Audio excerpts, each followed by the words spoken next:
Hello everyone, welcome to this 8th and last live stream class introducing Buddhism and meditation.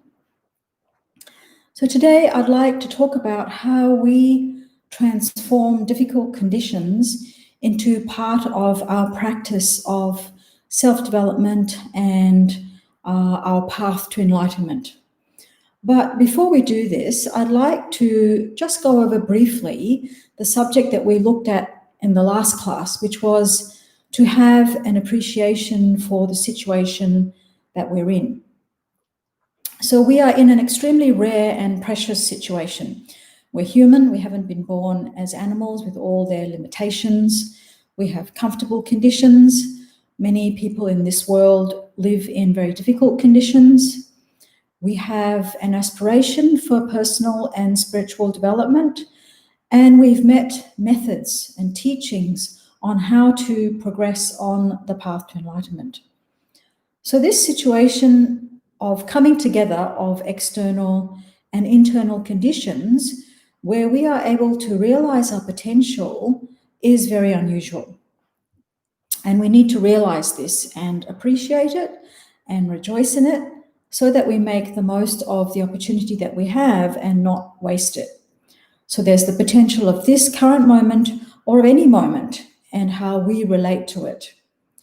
So reflecting on our precious life and its opportunity is reminding us about this potential. And it reminds us to take the opportunity of the present moment to its advantage. We use the opportunity by particularly taking a positive approach to our experience and to all our activities. So what thinking about this precious life does is it's a reminder that we have an opportunity to do this. If we recognize that we have a precious human life, it lifts our mind and it allows us to see our potential rather than defining ourselves by our problems or by our limitations. So today I'd like to look at how we transform adverse conditions, difficult conditions, into part of our personal development and part of our path towards enlightenment. Everyone searches for happiness and tries to avoid suffering. Usually we do this by trying to control our external circumstances and conditions. We try to create good external conditions for ourselves. But we know from our experiences that this in itself is not what determines whether we're happy or not. The important thing is our mental state, our mental attitude towards our circumstances. The pleasure that we find in an experienced event reflects the qualities of the mind of the person having the experience, rather than any quality that's intrinsic to the object of experience itself.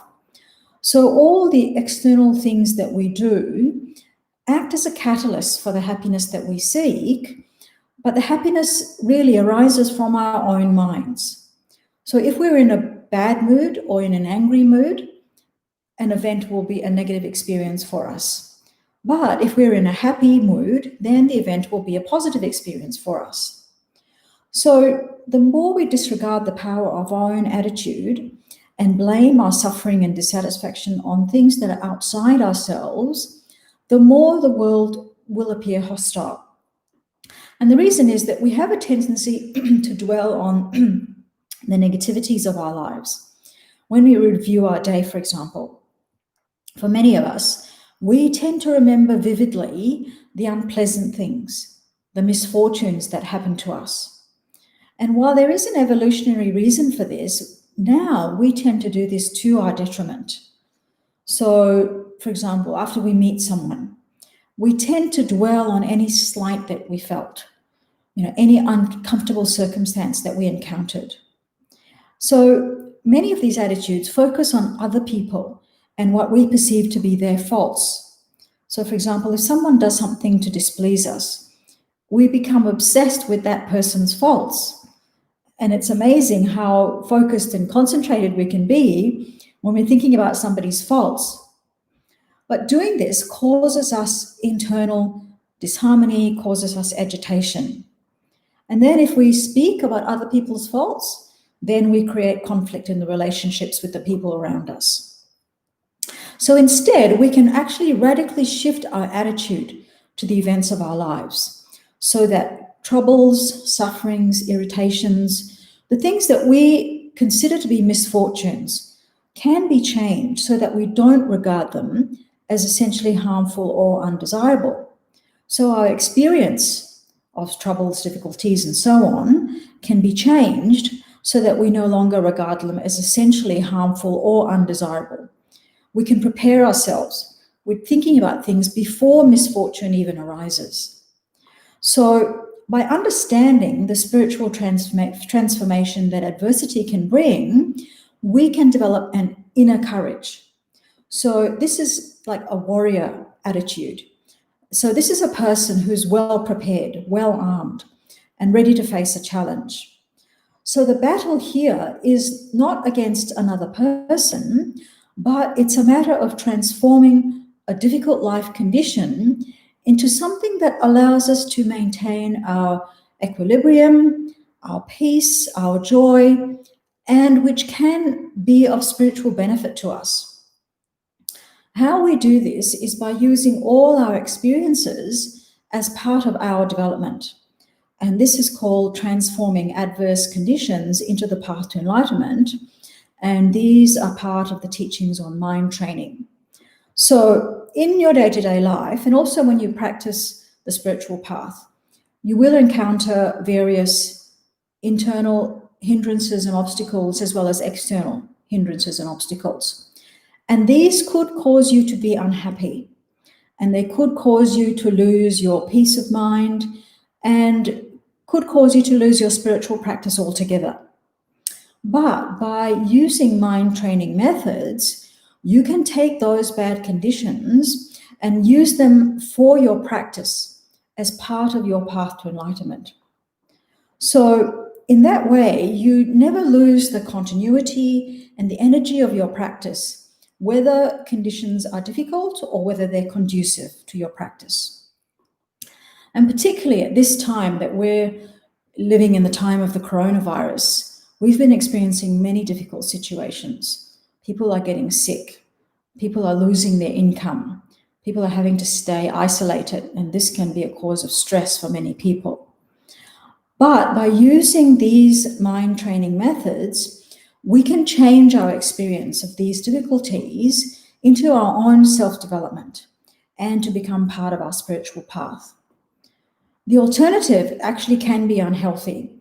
If we respond to these difficulties and our other life difficulties with anxiety, with resentment, with anger, this causes tension for us, both mental tension as well as physical tension, and this is unhealthy for us. So how do we practice transforming adverse conditions, difficult conditions, into part of our development? The first method is by remembering impermanence. So for example, maybe we're going through a breakup in a relationship, or you've lost your job, or you might be experiencing a lot of changes and uncertainty in your job or in your life. Normally we feel a sense of shock. We get depressed, we might get angry. But then if we remember impermanence, so impermanence is the fact that all products are subject to change. So products are those things created by causes and conditions. Subject to change means they're actually changing moment by moment and ultimately will finish. So for example, our houses and our cars, these are products, and a number of causes and conditions have had to come together to create our houses and cars, making them products. Our jobs are products. Our relationships are products. People are products. The term impermanence is implied to any phenomenon which has the characteristic of disintegrating moment by moment. So all these products, these things, these relationships, these situations, these jobs are created by causes and conditions. They're changing moment by moment, eventually will finish. And this makes sense to us when we think about it, but emotionally, intuitively, we don't actually recognize impermanence because we relate to things as if they are permanent. And the fact that we don't actually recognize impermanence is demonstrated by the fact that we get shocked, we get upset when things change. We resist change, we suffer from change, we feel a loss. But actually recognizing impermanence and meditating on or remembering impermanence then leads us to have a more open perspective, a more dynamic, a more realistic perspective. We're not living in denial by clinging to permanence. So everything that's produced is impermanent and changing all the time. So when we are experiencing a difficulty, we can think that it's the nature of things to be impermanent, not to stay the same always. So I will adjust accordingly. So if we do this, then in this way, we change the feeling of being out of control and helpless to having a more relaxed mind, to being more open, to being more flexible. And in this situation of the coronavirus, we see that it's been changing, all the time. It's been getting better recently. The restrictions have been eased, but now people are relaxing too much and it's starting to come back again. So we still need to be careful and vigilant. So it's changing all the time. Then we should also remember impermanence when we are experiencing good conditions. We need to deeply realize the impermanence of our good conditions, that our new possessions will inevitably wear out and will be thrown away. Even our precious human relationships will change and eventually disappear. So when we can do this, then we won't be so attached to our possessions, and so we'll be more relaxed. We can enjoy our possessions without being so attached to them. And then with our relationships, if we remember their impermanence, we'll value them, we'll appreciate them, we'll look after them. We'll show people our appreciation while we can, because we know that they are impermanent. Then we can also use difficult circumstances to develop our patience. So, for example, if we're faced with an aggressive or angry or critical person, or we have to deal with stubborn people or difficult people, our normal experience is we get agitated, we get tense, we get angry. So anger is an agitated state of mind. It exaggerates the faults of others and we wish to harm them. So an agitated mind is an uncontrolled mind, exaggerates their faults. We focus on this person's faults, on their difficulties, on the irritations, and then we exaggerate them. And then there's an aspect in anger of wishing to harm, to hurt back, to retaliate. So the most destructive mind is, in fact, the mind of anger. Because what happens when we are angry? There's no peace, we're unhappy, extremely agitated, there's no joy, we're not in control. The anger controls us, controls our physical actions, our verbal actions in a harmful way. It's the complete opposite of peace and happiness. We are rational because our responses are reactive, we're out of control. We completely lose our capacity for good judgment and for rational decisions. So, we do things that when we're angry that we would normally never do when we're in a calm, rational state. So, but with mind training, when we're faced with a difficult person or difficult situation, we can think, here is an opportunity to practice patience and to transform my normal suffering experience, suffering response. So we can recognize those situations when someone's harming us and say, well, this is an opportunity for me to develop qualities that in other situations I can't develop. So instead of thinking, I don't like this, I don't need this, we can see it as a way for us to examine and to transform our own anger. And in this situation where we're facing the coronavirus, because it started to get better, but now it's coming back, we need to practice patience for a bit longer. We need to keep the measures on for a bit longer and be patient with them. So patience is a mind that's able to bear any harm with strength, with stability. We're not retaliating to harm, we're not reacting to harm. Nothing disturbs our peaceful mind, our stable mind. So we apply the mind of patience to that difficulty. And in that way, we remain relaxed, we remain happy in that situation. If we can do this, then immediately we feel happy. Instead of getting tense and anxious with a difficult situation, we can remain happy in that situation.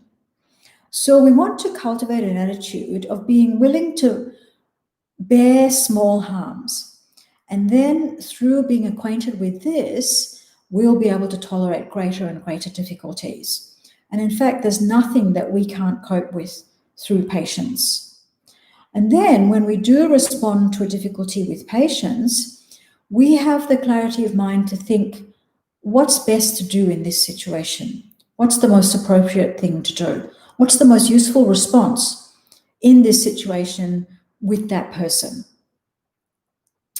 Then adverse conditions can also be used as a way to increase our compassion for others. When we encounter problems, for example, when we get sick, usually we get a bit depressed, we feel sorry for ourselves. But if we're practicing mind training, we can think of the countless people who are also experiencing sufferings of sickness, and in fact, sufferings of every kind, often much more severe than our own. Particularly at this time, we can think of the thousands and thousands of people who contracted the sickness of the coronavirus. And so many of them have had such great suffering from this sickness. So if we can think like this, then in this way, our own experiences of suffering can cause compassion, the desire for others to be free of their suffering, to arise in us. The great Indian meditator Shantideva says, further, the qualities of suffering are that grief dispels arrogance and compassion arises for those in cyclic existence. Non-virtue is shunned and joy found in virtue. We can see what others also experience when we're sick. So we can think, this suffering that I'm experiencing, this sickness that I have, others also are experiencing suffering like this and worse. So just as I wish to be free of this suffering, so also I wish that all others who are sick be free of their suffering of sickness. So if we can think like this then naturally reduces our suffering. And this is because it reduces our self-obsession, and therefore it reduces our attention. And so in this way, what we're doing is we're increasing our positive mind of compassion. And positive minds are, in fact, happy minds. Then Shantideva also says it's difficult to be arrogant when we're sick, when we're in great pain, when we've lost our wealth or when we've lost our job. So sufferings and problems can reduce our conceit. Conceit is a type of contempt for others. It's a type of sense of superiority, a sense of putting others down and feeling superior to them. We have an inflated mental attitude, and conceit actually takes us away from others. It isolates us from others. It prevents us from having a good relationship with others. And conceit can, in fact, become a source of anger, because as soon as somebody insults our self-image, we get really angry. And we want to retaliate and harm them. So conceit is basically an inability to rejoice in the happiness and good qualities and good conditions of others. It breeds jealousy. But Shantideva says, when we're experiencing suffering, then this dispels our arrogance and our conceit. So we can be happy that our suffering is in fact reducing our negative mind of conceit. Then, with less conceit, we're not so self-obsessed. We can be more stable, we can be closer and warmer towards others. We can truly rejoice in their good conditions and so on. Then we can also think about the actual nature of the situation that we're in. So all situations are what we call dependent arising. So we have a view that things exist inherently or independently. It means that we feel that things exist from their own side independently. We feel we ourselves exist from our own side, independent of causes and conditions. But actually, we don't exist in our own right independently. Things don't exist in their own right independently. So we are dependent on our body, our mind, our emotions, all our past experiences, and so on. Things depend on causes, they depend on their parts, they depend on conditions, and they depend on a particular point of view. But we have a sense of grasping at an independently existent self and phenomena, things. But so objects, people, relationships, jobs, and so on don't actually exist independently, even though they may appear to exist like this to us. How they do exist is by depending on causes, depending on parts, depending on conditions, and depending on a particular point of view. We say they arise depending on causes, parts, conditions, and a viewpoint. So, for example, if we look at a table, when we look at a table, it looks like a solid, independently existing thing, table. But the table depends on many causes. The wood of the table depends on a tree growing, that depends on a seed, that depends on earth and heat and water and so on. Somebody has to cut the tree down, somebody has to transport it, somebody then puts it together. It requires nails, nails require iron, somebody has to mine the iron, somebody then has to make the nails, somebody puts all these together to make this table. All these causes and conditions have had to come together to make a table. But when we look at a table, we don't see all these causes and conditions coming together to make this table. We think it's independently existent. But actually, there's so many causes for this thing table to be created. Then also the table depends on parts. So based on a top and supported by 4 legs, we look at this thing and we say it's a table. We give it a label of table. So the dependent arising of a table is comprised of the different parts and the different causes of the table, and onto that we label it a table. Also, the table depends on the being looking at it. For us, the function of a table is we want to put things on it. But if something like a cat comes along and decides to sleep on the table, for the cat it's a bed. For us, it performs a function of putting things on it. For the cat, it performs a function as a bed. But we see the table and we feel it exists from its own side as a table. But actually, it doesn't exist independently in this way. It's on the basis of causes and parts and function that we give it a labeled table. But when a cat looks at it, it sees it as a bed and it performs that function. So we think that phenomena are independent of mind. Part of seeing things as existing from their own side is we think they exist how they appear to us. We think a table is just a table, but it is dependent on the being that's viewing on it. It partly becomes a table because we call it a table. So everything that we relate to, everything that we observe, that we see, that we think about, look like things that are out there, separate from us. But part of their existence is our labeling of them. So things depend on the person viewing them. So the same football match, for example, causes happiness for the people supporting the winning side, and they think it was a fantastic game. But it causes depression for the people supporting the losing side, and they think it was a terrible game.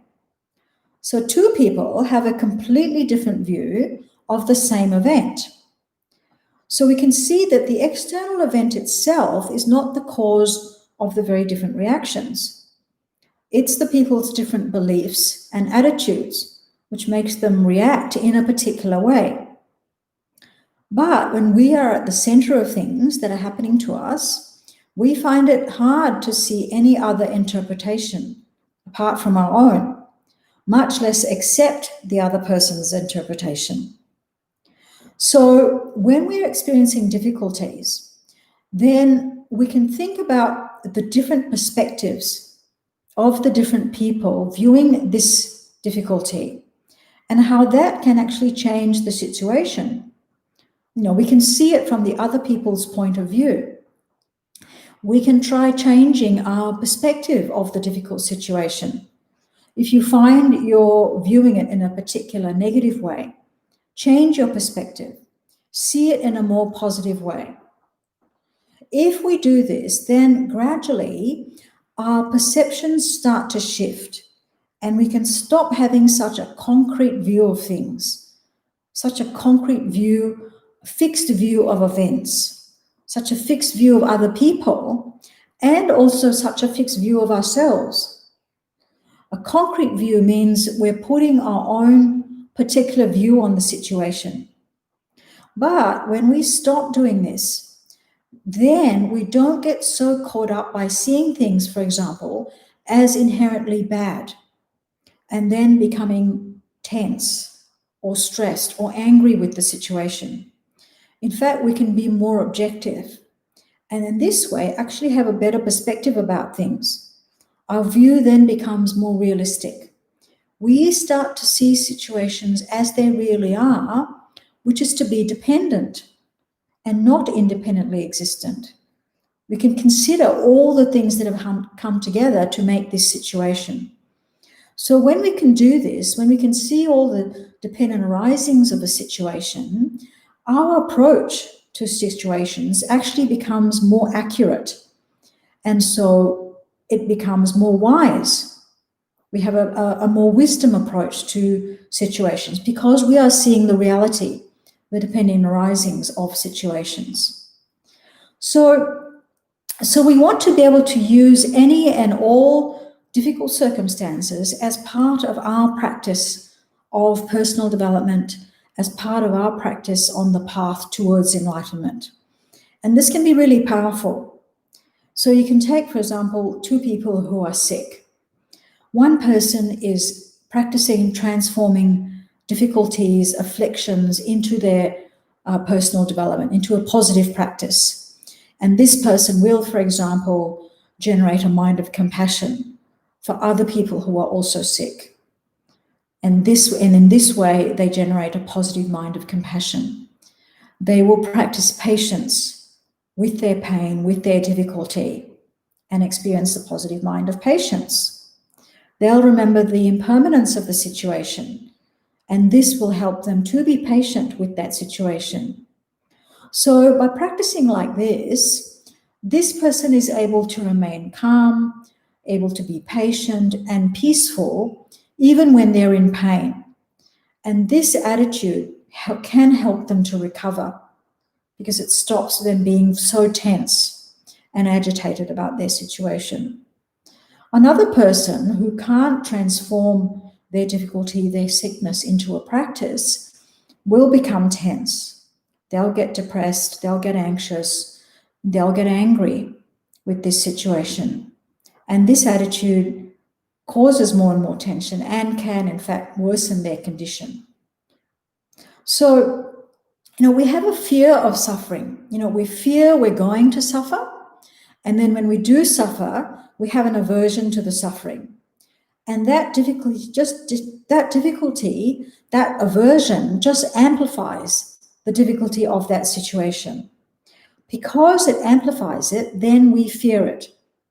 So a lot of tension and our stress is produced around our fear of suffering. But if we decide to practice transforming difficult conditions as part of our development, then we reduce this fear of suffering. So what we're trying to do here is to reverse the thought of dislike for suffering.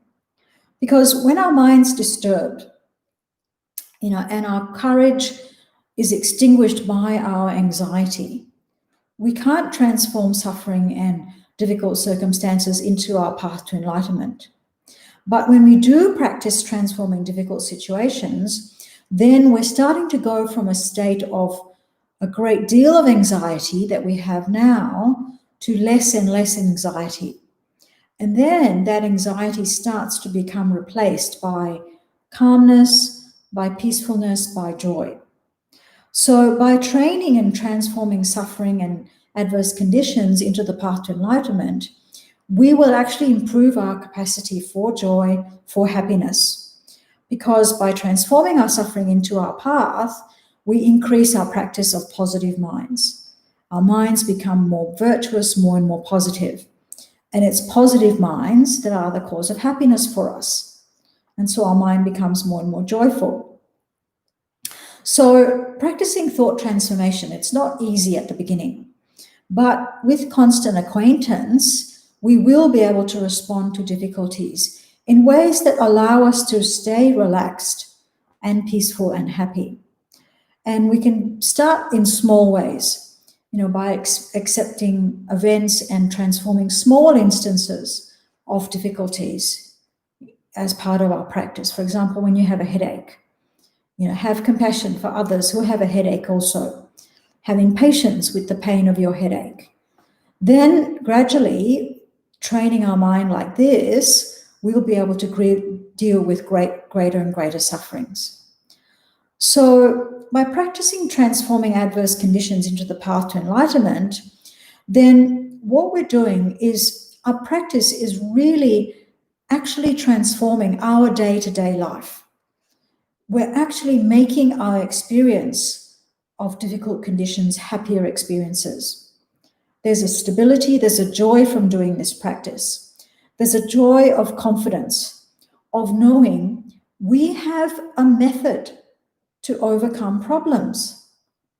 Isn't this what everybody in the world is looking for? Well, here it is. It's not going to stop problems from happening, but it stops problems from upsetting us. That is the key. Your mind remains calm and stable. Even though there can be physical suffering or mental suffering, your underlying mental consciousness can transform it and remain calm and peaceful. It won't stop the problem, but we can maintain a calm, stable, even joyful mind in the face of that difficulty. Then finally, we look at the nature of adverse conditions. So if a sudden event arises and it leads to some pain or some suffering or some difficulty, most people would consider that an adverse circumstance. But if through this difficulty we apply thought transformation, and through this you directly increase your realizations, and through this it leads to the development of your positive minds. It increases your compassion, increases your patience, increases your realization of impermanence, and subsequently you become more happy, more joyful because of these positive minds that you've cultivated.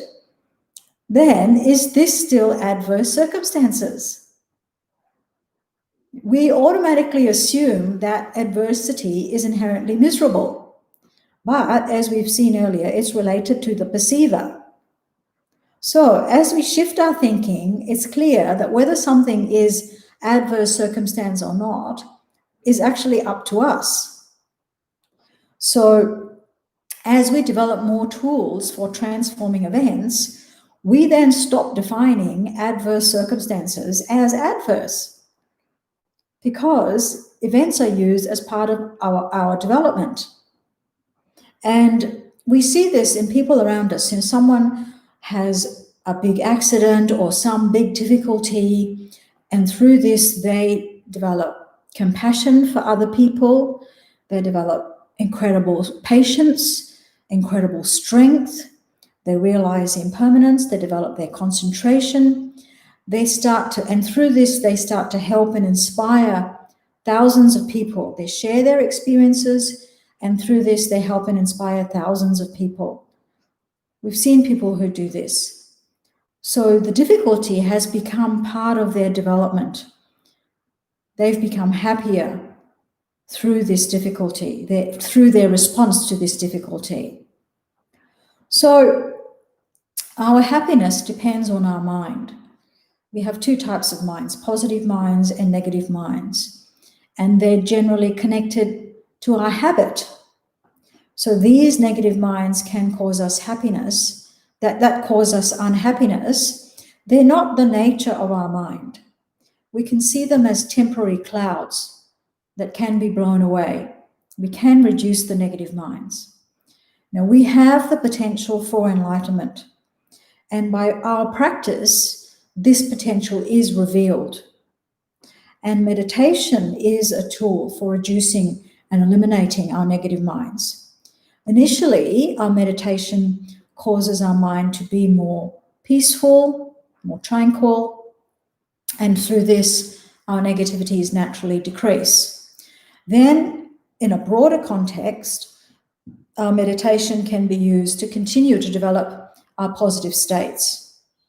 So then the end result is that we can actually perfect all our positive qualities. We can remove all our negative states. And this achievement is enlightenment. So why we do this is we want to overcome the negative states because they continuously cause suffering for us. But we're not the only ones suffering. Everyone around us also is suffering. But what is our capacity to help them? Our capacity to help others is limited because we have limitations. And by progressing towards enlightenment and achieving enlightenment, this is about removing all our limitations. So we can be motivated to remove our limitations to benefit others by achieving enlightenment. And this wish is the mind of enlightenment, the wish to attain enlightenment so that we can then be of benefit to others. And this is a most powerful motivation. So then with this motivation, we can actually engage in the main positive actions of generosity, ethical behavior, patience, energy, concentration, and wisdom. So then how do we measure how we're progressing? How we get an idea of our progress is how peaceful is your mind? How relaxed is your mind? How genuinely happy are you? Being able to keep a happy frame of mind no matter what whether the external circumstances are good or bad. So, being able to develop an attitude that the present circumstances, no matter what they are actually ideal for our well-being and for our spiritual practice. We see that any event that happens is actually an opportunity for some part of our personal and spiritual growth. In fact, each moment is a perfect moment for practice and can provide us with the opportunity to cultivate wisdom, compassion, stability, equanimity, and patience. Then a measure of your progress is how flexible and adaptable you are, having a better perspective, and so being more wise in your view. A measure is how well do you actually treat others? Do you actually stop speaking harshly to others?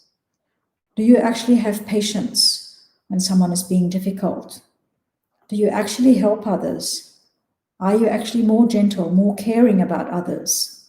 Are you being more generous, not just with material things, but with your time, your effort, and your knowledge? Are you actually developing your concentration so that you have a calm and peaceful mind? So being able to keep your calm, peaceful, positive, more enlightened attitude, not just when you're meditating, but at any time. So these are the measures of how you're doing in terms of the actual application of meditation in your life. Okay, so we'll stop there and do the meditation. So sitting in a comfortable position. Main thing is to keep, whether you're on the floor or sitting in a chair, keep your back upright and your spine straight. Place your hands in your lap, right hand over the left, thumbs just touching and then resting in your lap. Your mouth is closed, your jaw relaxed. Rest the tip of your tongue at the back of your top teeth. Your head is bent slightly forward. Eyes are half closed and gazing down, unfocused. If this is too difficult, then you can close your eyes or just have them very slightly open. By resting your hands in your lap, your elbows should be slightly away from your body. So we begin our meditation by generating a positive motivation.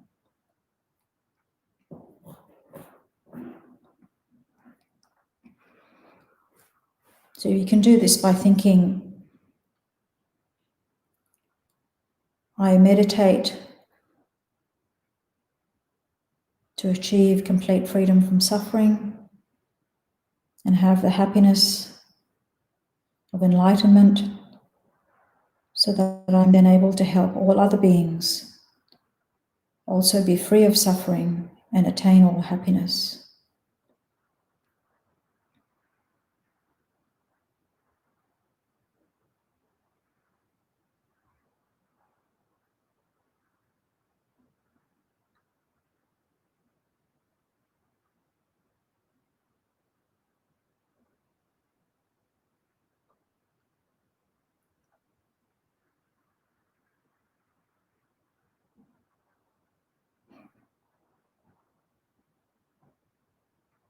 We begin by settling the mind with a few moments of breathing meditation. So breathing naturally and normally, and placing your attention on that process of breath. Slight movement of the chest, the stomach, sensation of the breath as it passes through your nose.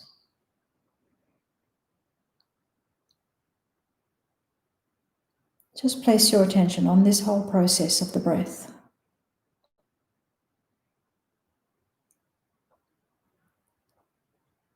Bringing your attention inwards.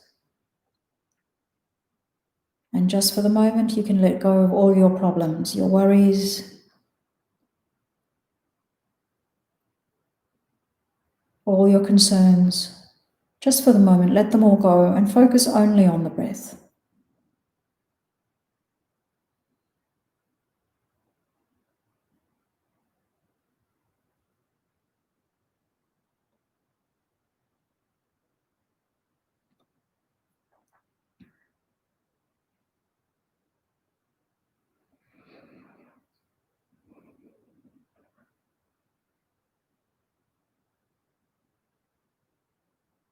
Let go of all memories of the past.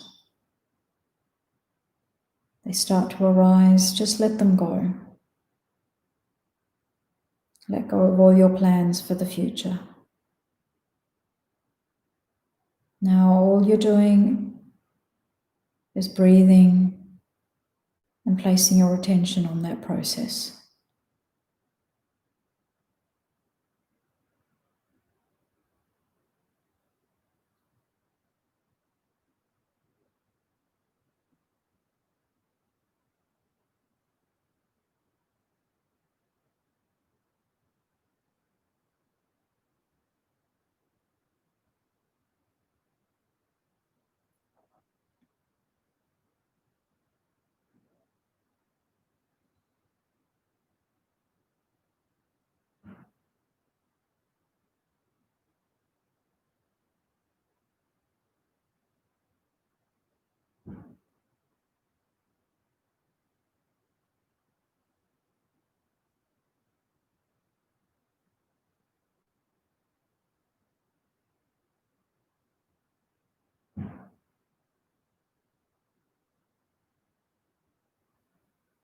If you become distracted, your mind wanders off.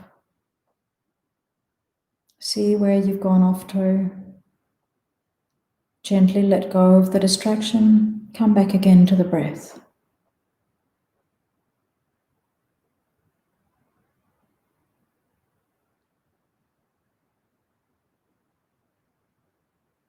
And do this anytime your attention wanders off.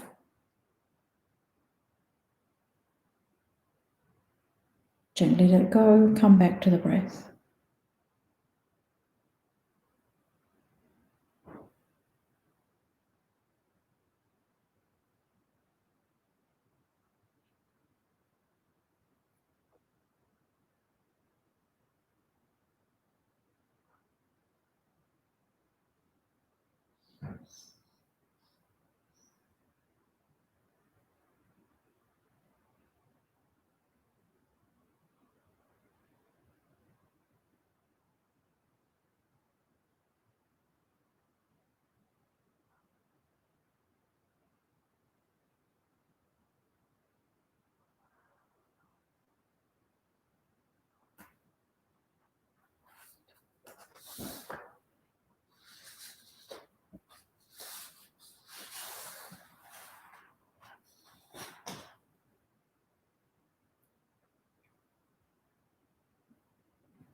Feel your mind start to settle and become still.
And we do a thought transformation meditation. So now I want you to think of a difficult situation that you have experienced. Could be a sickness that you've experienced, maybe the difficulty of a broken relationship, maybe you had an accident, or maybe you lost your job.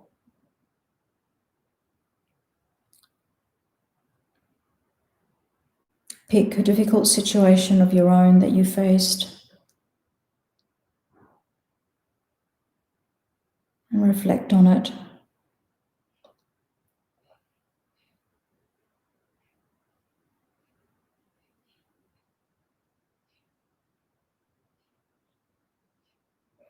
And reflect on how you felt in that difficult situation. Maybe a sense of shock, some tension, some agitation, maybe anger. Maybe you felt helpless. Maybe you felt depressed.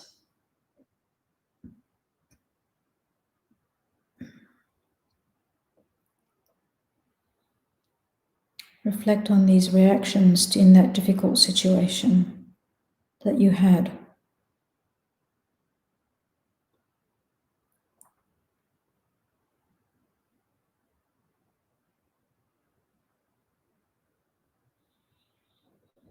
Now, instead, reflect on the impermanence of that difficult situation. Impermanence is the fact that all products are subject to change. We can think it's the nature of things to be impermanent, not to stay the same always. It's in the nature of this situation to change. Nature of situations in general to change. So I will adjust accordingly.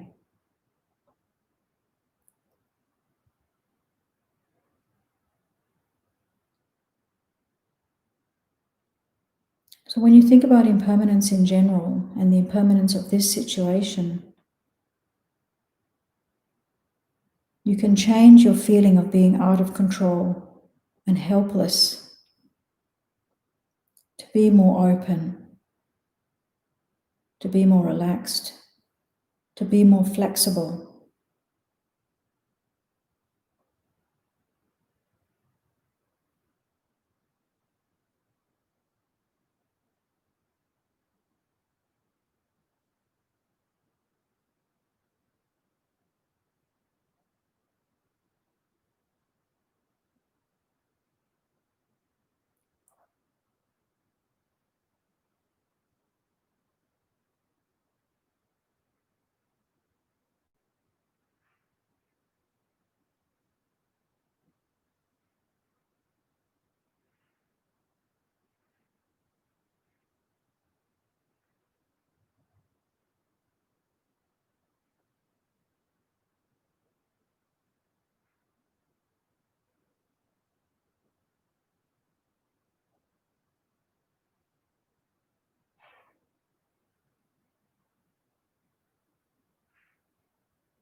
then we use this difficulty as an opportunity to reduce our conceit.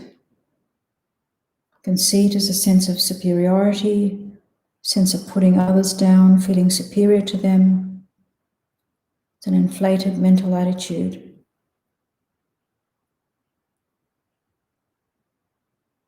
Takes us away from others. But when we experience this difficulty, this suffering, this actually reduces our arrogance and conceit.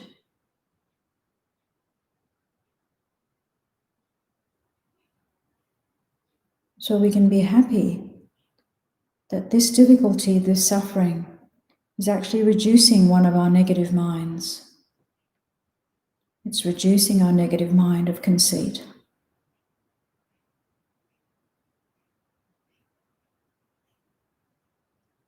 It's actually bringing us closer to others.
Then we can use that difficulty as an opportunity to practice patience.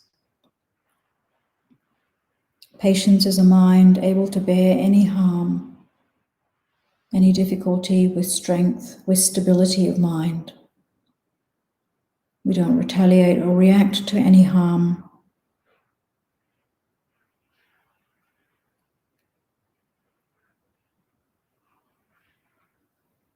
Our mind remains peaceful and stable. So now when we think of that difficulty, our response now is of patience. We are able to remain happy and relaxed and peaceful when we think about that situation now.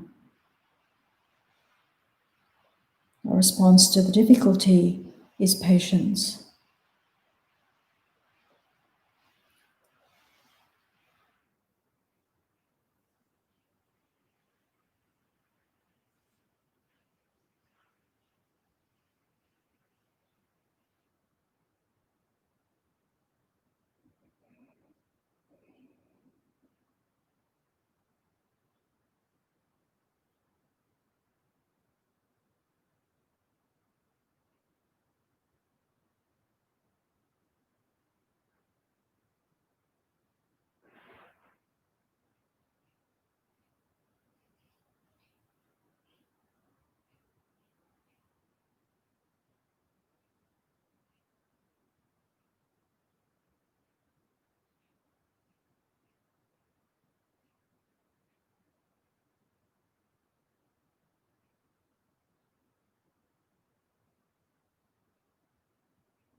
then we can use our suffering during that difficulty as an opportunity to develop compassion.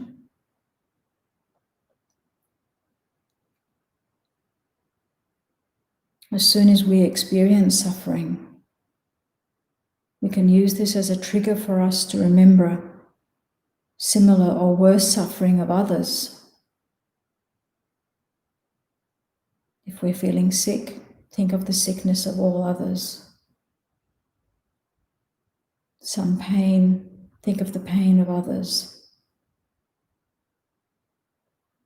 Then we can think, as I wish to be free of this suffering, so I also wish for others to be free of their suffering.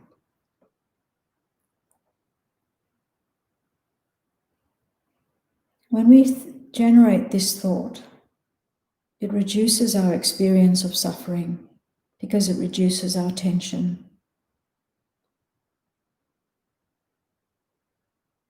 So in this way, we use our suffering, our pain, to develop the positive mind of compassion.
Then you can remember the dependent arising of that situation. The situation is not independently existent. It doesn't, objects, people, relationships, jobs don't exist independently, even though they may appear to us to exist like this. So you can think this difficulty is dependent on a number of causes, conditions, parts, and also on the way that we view it.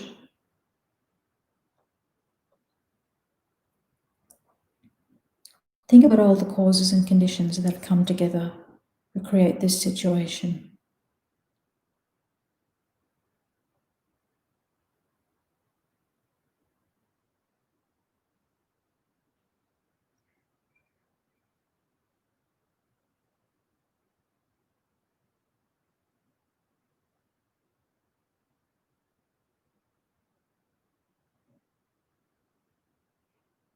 When we think like this, it removes the concreteness of the situation. It removes the feeling that it's inherently or independently like that.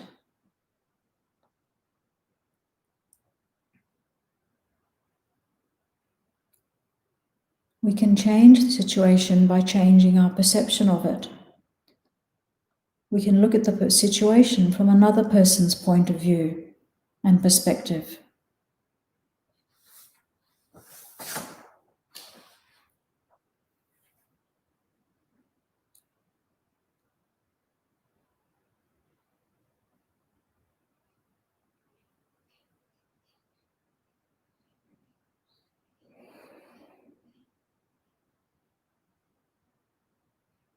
If you're looking at the situation in a negative way, change your perspective.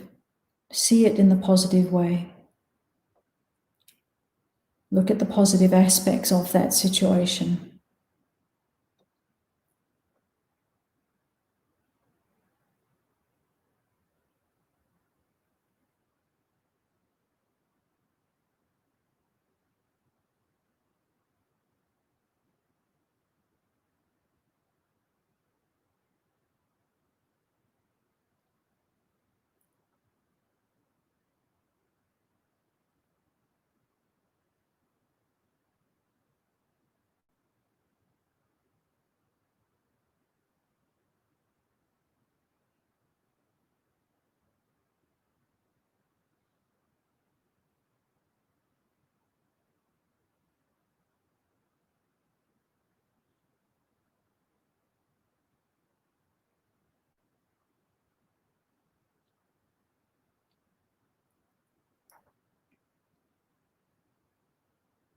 Then finally, check now. When you think of this situation, how do you feel? Hopefully a bit more relaxed, a bit more flexible, a bit more open, a bit stronger in the face of this difficulty.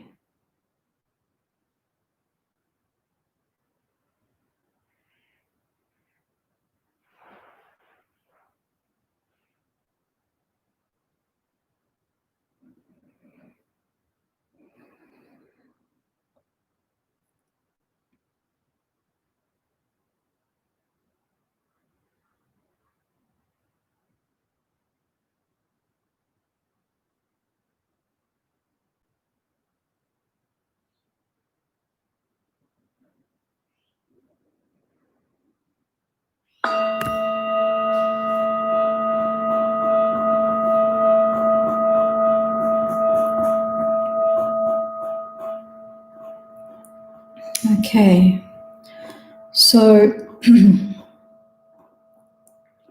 this is the last class in this series. So from where you are today, how do you actually practice? So you need to practice gradually, reflect on the subject step by step, try to do some meditation every day, if possible in the morning. Start with a bit of breathing meditation to settle the mind, then reflect on the different subjects that we've covered, if possible, all the other different subjects of the path to enlightenment.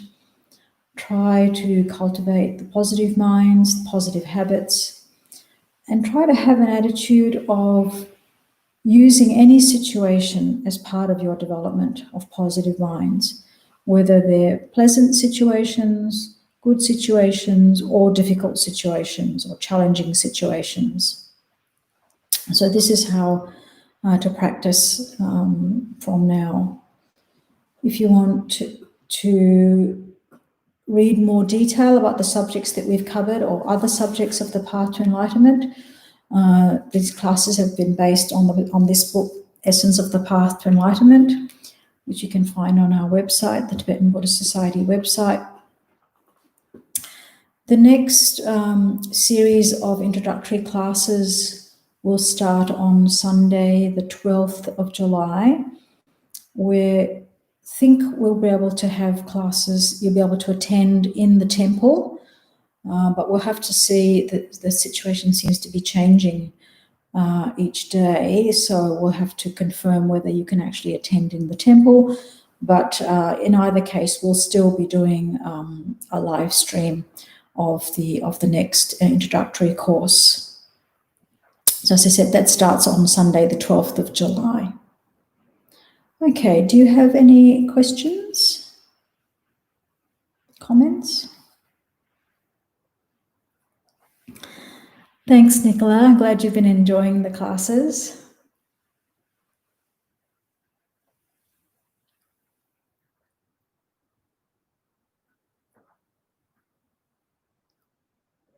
Mel, my pleasure.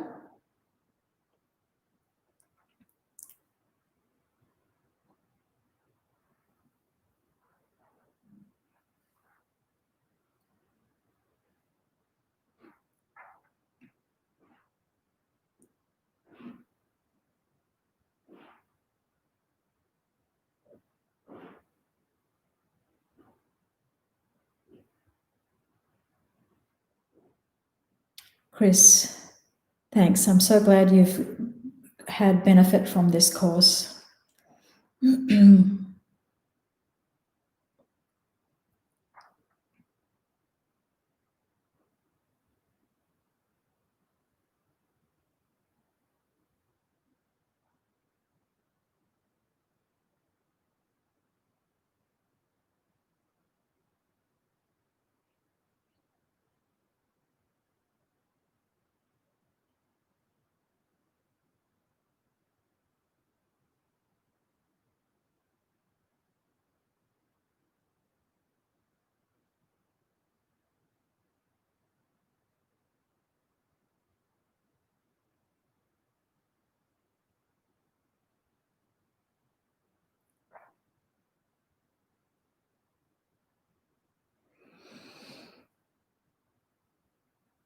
Okay. If you don't have any other comments or questions, we'll stop there.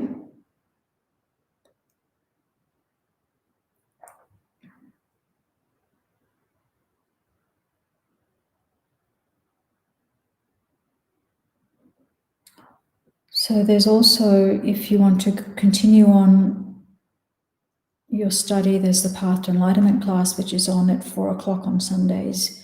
You can also join that class if you're interested.